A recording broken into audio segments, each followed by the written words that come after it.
Selamat pagi anak-anak. Selamat pagi Pak Guru.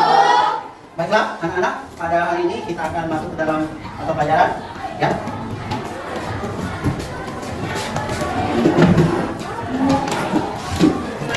Sebelum kita memulai materi pada hari ini, alangkah lebih baiknya kita berdoa untuk mendapatkan berkah semoga kita dilancarkan dalam belajar kita. Pada sekolah silakan pimpin doanya. Kita berdoa untuk belajar. Bismillahirrahmanirrahim.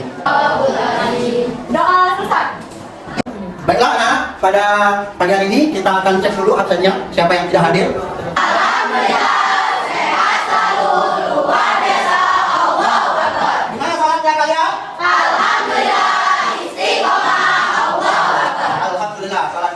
Juga dalam keadaan baik-baik. Baiklah, anak-anak sekalian, pada hari ini kita akan belajar tentang sholat. Oke, sebelum kita masuk ke dalam materi sholat, saya akan bertanya dulu. Siapa yang tahu apa itu sholat? Silakan angkat tangan. Siapa yang tahu? Ya, silakan. Sholat merupakan ibadah yang diawali dengan takbiratul ihram dan diakhiri dengan salam. Ya, ada yang lain? Apa itu sholat? Ya, Edwin. Sholat secara bahasa adalah doa, cara istilah ucapan dan perbuatan yang bernilai ibadah yang diawali takbir dan diakhiri salam dengan cara dan rukun tertentu. Ya, itu adalah sholat. Ini sholat itu adalah doa. Sekarang, ada berapa macam sholat? Ya. Oke, jadi sholat itu terbagi menjadi dua. Ada sholat sunnah dan ada sholat wajib. Coba, siapa yang tahu contoh dari sholat wajib? Ya, silakan.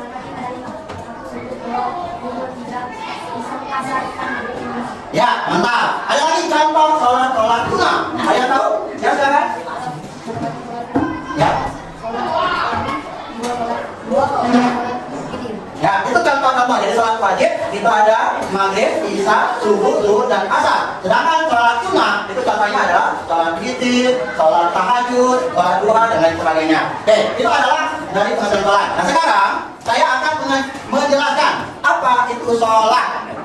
Baiklah anak-anak sekalian, pada hari ini saya akan jelaskan apa itu sholat. Di situ kita lihat di depan itu tentang sholat. Sekarang kita mulai pada pengertian sholat. Oke, sholat adalah merupakan suatu kewajiban bagi umat manusia terhadap Tuhan dengan ibadah manusia dalam mendapatkan kemenangan dan kebahagiaan. Ini adalah dalilnya tentang sholat. Kita lihat selanjutnya pengertian daripada sholat. Ya, sholat secara bahasa itu adalah doa. Tadi sudah dijelaskan oleh saudara kita bahwa sholat itu adalah doa. Doa yang bermunajat kepada Allah Subhanahu Wa Taala. Secara istilah, doa itu adalah sholat itu adalah sesuatu yang dilakukan dengan ucapan, dengan rukun dan syarat tertentu. Baiklah, selanjutnya kita lihat apa saja syarat-syarat sholat. Kan sholat itu mempunyai syarat. Nah, syarat sholat yang pertama adalah Islam. Jadi orang yang diwajibkan sholat itu hanya orang-orang Islam. Selanjutnya sudah balik. Artinya dia sudah dewasa. Yang ketiga adalah orang-orang yang memang berakal. Jadi orang gila tidak diwajibkan untuk sholat. Selanjutnya, sholat itu harus suci. Ya, badan, tempat, itu pakaian juga harus dalam keadaan suci, baik itu dari najis dan juga dari hadas. Yang selanjutnya kita harus menghadap kiblat. Jadi sholat itu ada patokan, ada kiblatnya, yaitu Ka'bah. Setelah itu sholat itu ada waktunya. Jadi kalau tiba waktunya, maka sholat itu harus dikerjakan. Itu selanjutnya ada rukun.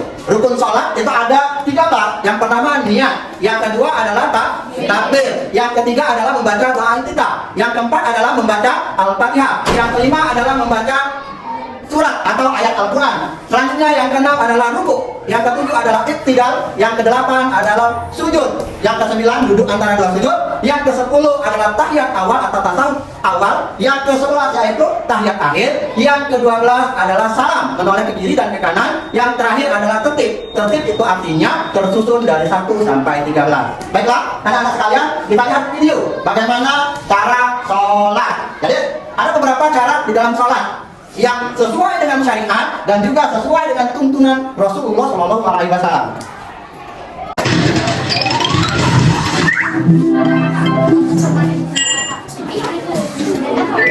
Belajar sholat.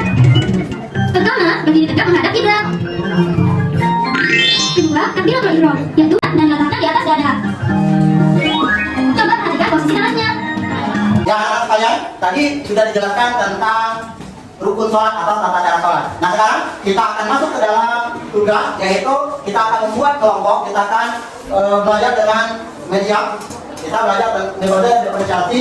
Ada 3 yang akan kita buat. Yang pertama, kelompok pertama yaitu kelompok visual, yaitu kelompok yang mana anak-anak tersebut hobi dengan penyampaian guru menjelaskan tentang materi yang kita berikan. Yang kedua adalah kelompoknya audio, yaitu mereka melihat gambar yang tertera. Jadi mereka belajar dengan memperhatikan gambar-gambar seperti gambar-gambar dalam rukun-rukun sholat. Yang ketiga adalah kelompoknya kinestetik, yaitu kelompok mereka belajar dengan menggunakan video, yaitu mereka mendengarkan, melihat, memperhatikan dan peragaan. Jadi kelompok ini akan kita bentuk sesuai dengan minat masing-masing.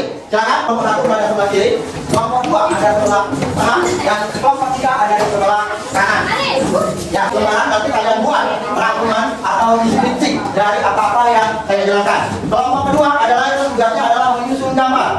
Ya, nanti ada gambarnya. Nanti akan kita susun gambarnya. Nah, ini adalah gambar untuk kelompoknya visual. Jadi ada 2 gambar. Nah, ini nanti kalian susun. Ada 2. Ya, kertasnya nanti. Nah, yang terakhir kelompok kinestetik, dia memperhatikan video yang ada. Nanti kalian tonton videonya. Kemudian nanti kalian buat deskripsi dari hasil diskusi kalian. Oke.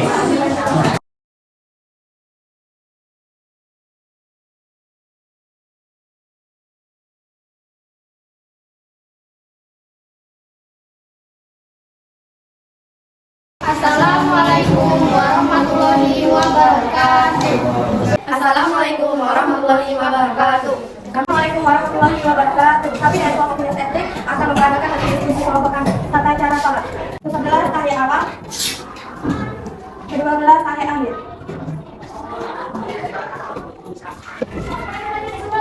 Ke-14 salam dengan menoleh ke kanan dan ke kiri. Demikian pemaparan dan peragaan dari kelompok kami. Wassalamualaikum warahmatullahi wabarakatuh. Baiklah, itulah presentasi dari masing-masing kelompok, dari kelompok audio, kelompok visual, dan kelompok kinestetik. Tiba pada penutup, yaitu kita akan tutup dengan refleksi. Ya, saya akan berikan kesempatan. Di sini saya punya 2 amplop. Nah, siapa yang bisa menyimpulkan materi kita pada hari ini? Silakan katakan. Silakan. Ya, Erik, simpulkan.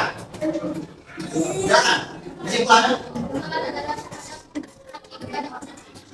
Keluarga ibadah adalah bentuk beberapa perkataan dan tuntutan yang dimulai dengan akhir dari akhir salam serta menurut syarat-syarat yang telah ditentukan syariat. Oke, itulah kesimpulan dari kita. Jadi sholat itu adalah doa.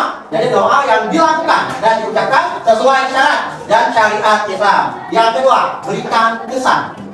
Bagaimana perasaan kalian di dalam belajar pada kesempatan kali ini? Silakan, siapa yang mau mengutarakannya? Bagaimana perasaan kalian? Silakan. Kalian mau? Ya, silakan. Maju. Kalau utarakan di depan. Maju ke depan. Apa yang kamu rasakan? Silakan, maju dulu. Maju ke depan. Silakan. Ya, apa yang kamu rasakan setelah kita belajar pada hari ini? Silakan. Berdiri. Kita bisa tahu pada pengalaman. Sudah? Bagaimana perasaan kalian? Ada yang lain? Ya, silakan. Nah, senang. Jadi pembelajaran dengan diferensiasi ini tujuannya adalah membuat kelas kondusif, aktif, dan siswa itu lebih tenang, lebih senang dengan belajar, memperhatikan dengan video ataupun dengan penjelasan.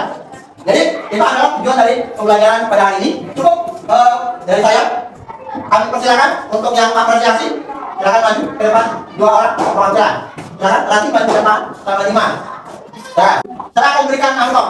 Ini sebagai wujud apresiasi dari hasil kita belajar pada hari ini. Ya, baiklah, untuk menutup kegiatan pembelajaran pada hari ini kita berdoa kepada Allah, kepada Allah. Silakan berdoa.